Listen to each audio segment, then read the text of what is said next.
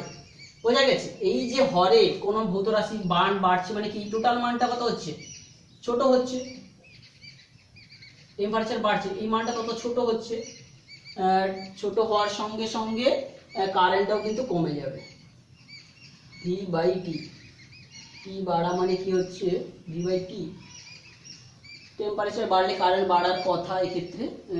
যাই হোক, আমরা এই সূত্রটা দিয়েছে এবং এখানে ইউজ করছি। আর টি হলো কি তাপমাত্রা, যেটাকে পরম স্কেলে মাপা হচ্ছে, কেলভিন স্কেল। এবং একজন ছাত্র 5 অ্যাম্পিয়ার প্রবাহ মাত্রা মাপছে, তাহলে তড়িৎ প্রবাহ মাত্রা আই মেপেছে কত 5 মিলি অ্যাম্পিয়ার তড়িৎ প্রবাহ মাপার সময় কি পরিমাণ ত্রুটি তার হবে, অর্থাৎ ডেল্টা আই সমান তার কত বের হবে আমাকে নির্ণয় করতে হবে। যখন সে উষ্ণতাটা ছিল কত, টিটা ছিল হচ্ছে 300 কেলভিন, সম্ভবত এই 300 কেলভিনটা উল্লেখ স্যার করতে ভুলে গেছেন 300 কেলভিন, এবং বিভব প্রভেদের যে মানটা ভিটা অ্যাপ্লাই করেছিল তার মানটা প্রয়োগ করার সময় যে ত্রুটিটা ছিল ডেল্টা ভি যে পরম ত্রুটিটা প্লাস মাইনাস 0.01 ভোল্ট ছিল। তো এক্ষেত্রে ডেল্টা আই নির্ণয় করতে হবে। বোঝা গেছে তড়িৎ প্রবাহ আই মেপেছিল 5 মিলি অ্যাম্পিয়ার, টেম্পারেচার ছিল 300 কেলভিন, বিভবের ত্রুটিটা ছিল এত ভোল্টেজ। এই সূত্র থেকে আমরা কি করে বার করব? তো এটা তো না কোনো যোগীয় কিংবা গুণভাগ কিংবা সূচকীয় পাওয়ার যেগুলো আমরা এইচএস এর সিলেবাসে আমরা পড়েছি, এটা কিন্তু এক্সপোনেনশিয়াল পাওয়ার রয়েছে। তো এই সমীকরণটাকে আমাদের কিন্তু এক্সপোনেনশিয়াল যুক্ত কোনো সমীকরণের ডিফারেন্সিয়েশন অর্থাৎ অবকলন করে কিন্তু আমরা ত্রুটিটাকে নির্ণয় করে থাকি। তাহলে এই সমীকরণটাকে সাজিয়ে লিখলে i+1 সমান আমরা কি পেয়ে যাব না e⁻10³ v/t। তো এই সূত্রটাকে যে অবকল করে পাই অর্থাৎ ডিফারেন্সিয়েশন করে পাই,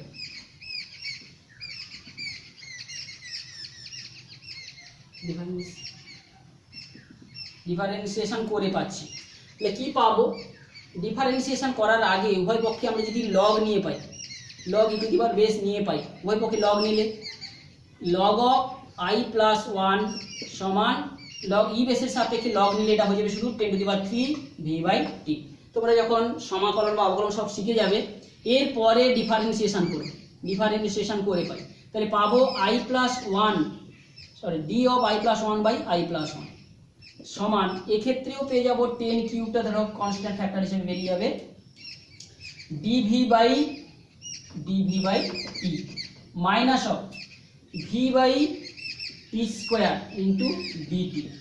কিন্তু আমরা যেহেতু এখানে তাপমাত্রা পরিমাপের কোনো ত্রুটির উল্লেখ নেই, এই সূত্রটা থেকে আমরা যখন পরবর্তী স্টেজে যাব অর্থাৎ d অফ i অর্থাৎ di, কারণ একটা কনস্ট্যান্টের ডেরিভেটিভ 0 হয়ে যাবে, di/i+1 সমান আমরা পাবো 10³ ইন্টু ডেল্টা v/t। আর যেহেতু তাপমাত্রা পরিমাপের কোনো ত্রুটির উল্লেখ নেই, ডেল্টা t = 0, তাহলে এই পার্টটা টোটালটা 0 হয়ে যাবে। অর্থাৎ এই সূত্র থেকে আমরা এই যে di বা ডেল্টা আইটা আমরা বের করব। তাহলে অর্থাৎ এই di মানে ডেল্টা আই যেটা, সেটা প্রকৃতপক্ষে কি হয়ে যাচ্ছে i+1, অর্থাৎ i এর মান তো 5 মিলি অ্যাম্পিয়ার, তাহলে 5 মিলি অ্যাম্পিয়ার প্লাস 1 মানে 6 মিলি অ্যাম্পিয়ার,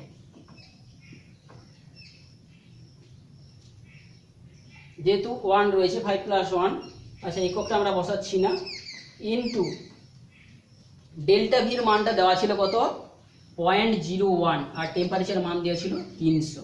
তাহলে এইখান থেকে আমাদের এককটা কিন্তু মিলি অ্যাম্পিয়ার অর্ডারে চলে আসবে, 0 আরও দুটো শূন্য বেড়ে যাবে, তাহলে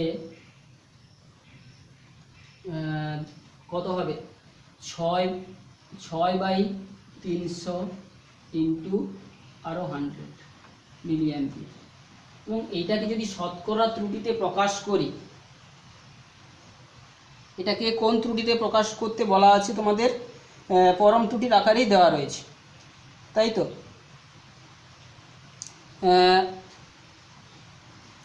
সরি, এখানে একটা 1000 গুণ ছিল, এই যে 1000 একটা গুণ ছিল, এইখানে 10³ একটা ছিল, তাহলে এখানে একটা 10³ মানে 1000 একটা গুণ থাকবে। তো এখানে সরাসরি মিলি অ্যাম্পিয়ারে চলে যাবে, এখানে দুটো শূন্য, এখানে একটা শূন্য, তিনটে শূন্য কেটে গেল, 6 5 30, তাহলে 1/5 মিলি অ্যাম্পিয়ার, 1/5 মিলি অ্যাম্পিয়ার মানে 0.2 মিলি অ্যাম্পিয়ার। তো এইরকমভাবে আমাদেরকে কিন্তু একটু অ্যাডভান্স ম্যাথমেটিক্স শিখতে হবে, যেখানে আমরা যখনই আইআইটি কিংবা যেই এই সমস্ত অ্যাডভান্স যেই প্রশ্নগুলো করব বা নিট এই প্রবলেমগুলো করার সময় কিন্তু আমাকে একটু অ্যাডভান্স ম্যাথমেটিক্সটাকে শিখে রাখতে হবে। তো যখনই তোমরা এইচএস পুরো পাস করার পরে এগুলোতে বসবে, নিশ্চয়ই তোমরা ডিফারেন্সিয়েশন ইন্টিগ্রেশন যখন শিখে যাবে তখন এগুলো অতটা কঠিন মনে হবে না। তো আশা করি তোমরা এই যে প্রশ্নগুলো আজকে আলোচনাটা করলাম তোমরা নিশ্চয়ই সবগুলো বুঝেছো।